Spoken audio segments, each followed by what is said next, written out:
Good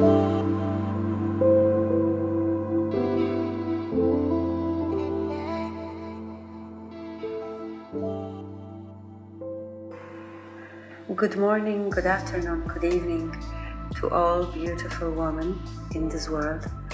I hope you are doing well. We are having another week behind us and welcome to March.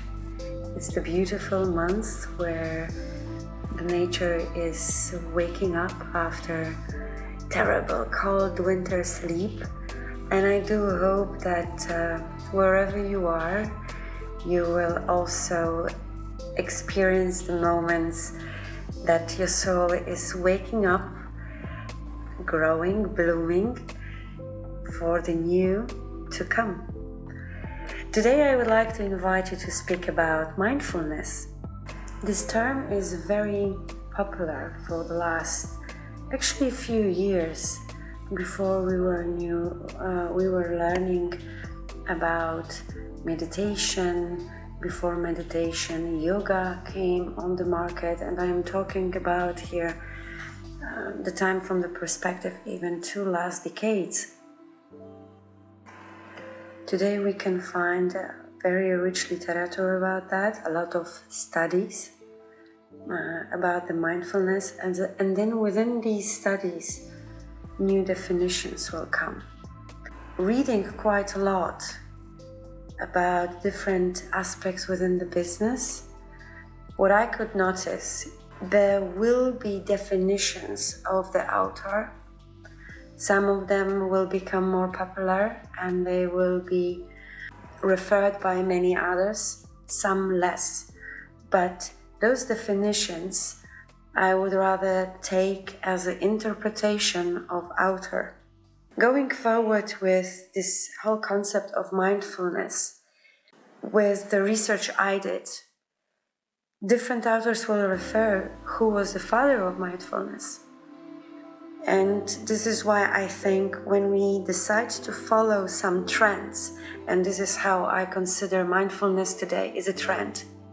It's not the learning, but it's a trend that people very often follow blindly, without going into the resources and study a bit what it's all about. We hear about awareness, about curiosity, about acceptance. We are getting the tools, but we follow those from the middle of the path.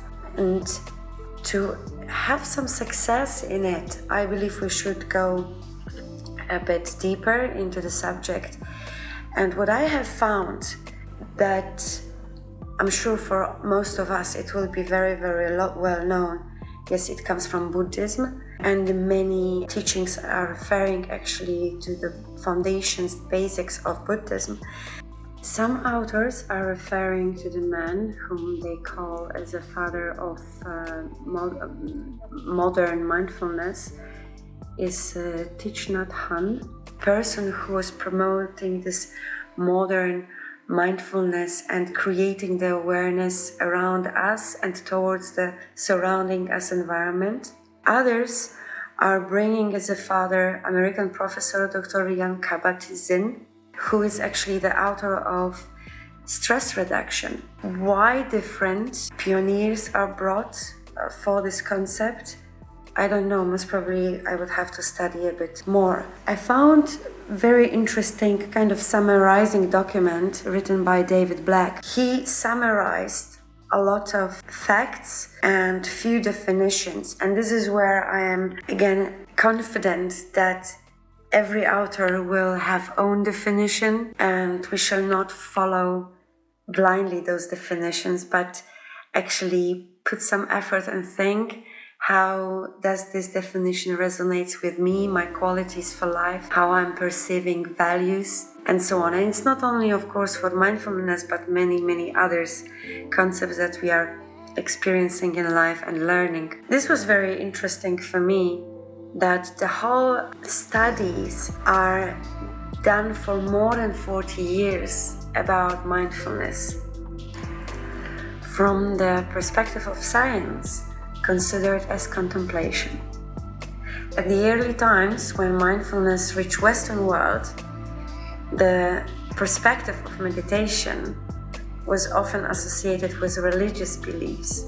And today, more often, we hear that it is considered as a quality of human consciousness from the 3 dimensions, such as religious, cultural, spiritual. And here actually I'm a bit concerned because this religious, spiritual, for me is the same. I wonder what you think. Do you see the difference in these 3 dimensions, and especially these 2, religious and spiritual? I would be glad to hear from you. I might be wrong, and we are here to learn from each other, right? So please share with me that I can become smarter.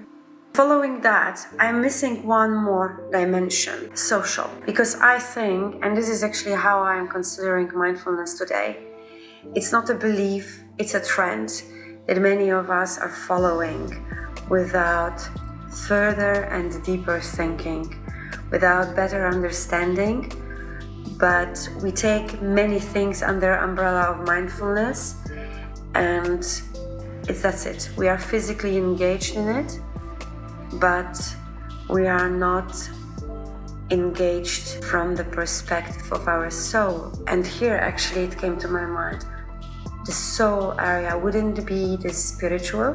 Yes, I really would like to hear from you what you think. For me, the social impact has very big influence on us, and definitely on the level of our mindfulness. Not the way how we perform, but what kind of impact, how we are changing with it. Is this producing something good for us? All these aspects, at the end of the day, I think can be taken as the behavioral science. The behavior will be the element that actually is defining the way how we are feeling inside. For me, personally, mindfulness is one word: peace. That's it, Zen, right? Zen status. And automatically the way how I feel, the way how I will be receptive to the surrounding me environment. Peace can be, I think, achieved through this level of awareness. And while we are building this awareness, incorporating this with this element of curiosity, so the questioning with no judgmental approach, going into understanding the situation and accepting it. We will have the moments of the gratitude, we will have moments of forgiveness, we will have moments of frustration, but most probably it will be, especially this forgiveness and frustration will be connected, because if we go for the stage of frustration, it means that we judge something while we were processing forgiveness. I wonder if it really would work with you when you are doing this kind of reflection on the way how you are performing your mindfulness. If you do that, if you don't, why you shouldn't start today? I'm sure it will be a great journey of learning and discovering yourself from very different angle. What kind of approaches we can have to practice the mindfulness? And again, different definitions will create different tools. I think the very, again, from the behavioral science, this human being factor through the patience, consistency, trust to yourself, the way how you feel, and efforts that are keeping you in the mode of not giving up, regardless how you feel, but you keep going.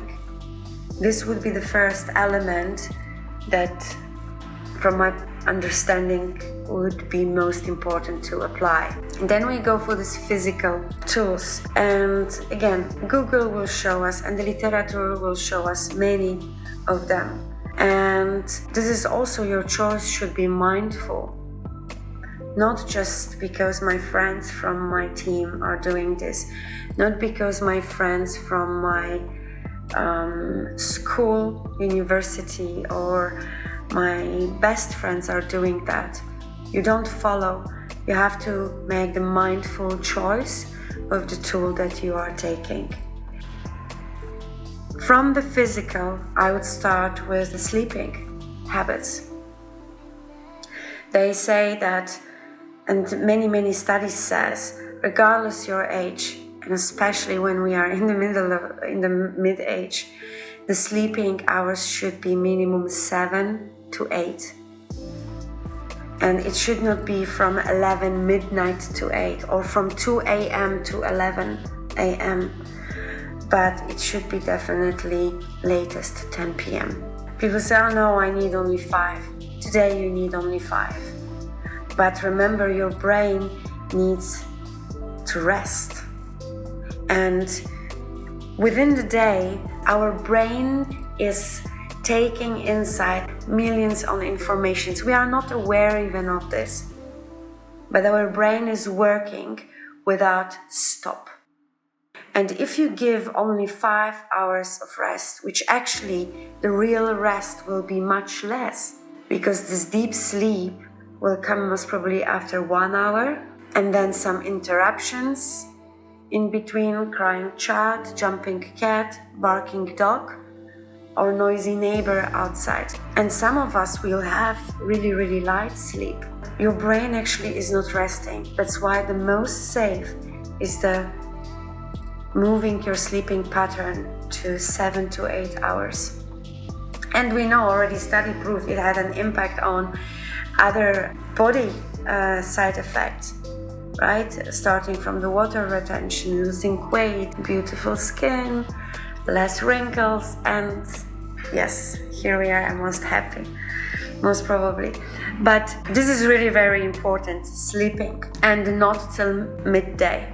This is not good. Another one, physical activity I recently have experienced. We hear about breathing, to have our breath under control. This mindful breath is very important, but actually difficult to focus on. And some time ago I experienced yin yoga. The first experience was very difficult for me, because it was the moment before I realized it's about breathing. I face my personal battle with my brain, because I don't know if you know about yin yoga, it's 4 to 5 minutes staying in the same position. For me it was hell. But while I was going, and I took a 40-minute session with Cassandra, she's really good. The way how she is doing was very balanced. So while first 2 sessions I was having my brain battle, the third session, third position, she said something about wandering mind, something like that, that actually it woke me up. That it's not about my inner battle, but it's about reaching my inner peace. Later on, while several practices by now, I find really amazing results of being aware of my breath. And when the stressful situation comes, unexpected situation comes, keeping this breath under control, and this breath is stabilizing my emotions. My emotions are giving me more space for my thoughts. And since I am slowing down the processing that is happening in my brain, I'm reaching to the status that my words are kind and my act is positive. This is my personal experience with breathing. That's why I recommend try it out, find different ways. There are really particular breathing styles, like the double nose inhale and deep exhale with mouth. You can do that research on your own and find your own way that will resonate with you. Another one will be semi-physical, let's call it passive physical, concentration. You can still practice this with yin yoga, but you can also practice this by making the alarm for 30 minutes reading book, no phone. in the same room as you are sitting. Make the straight 2 hours of work with no interruption. No coffee with friend, no cigarette with colleague, no WhatsApping or scrolling through Instagram. 2 hours straight.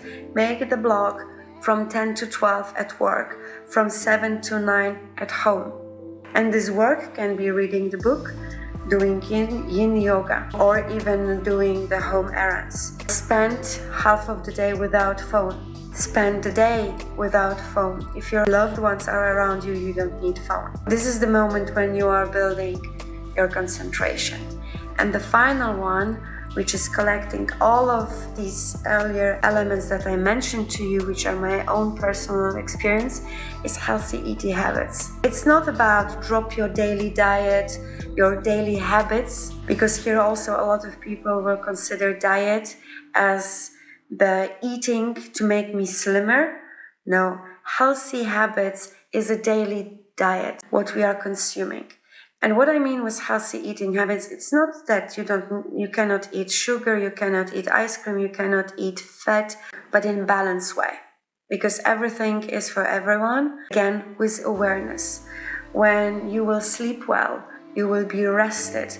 You will not jump immediately on the 2 spoons sugar coffee and some cake. When you will have your breath under control, you will be able to concentrate in an open mind on the way how to balance your calories intake, how to balance your food that will give you real dopamine increase, not just hamburger for 5 minutes, right?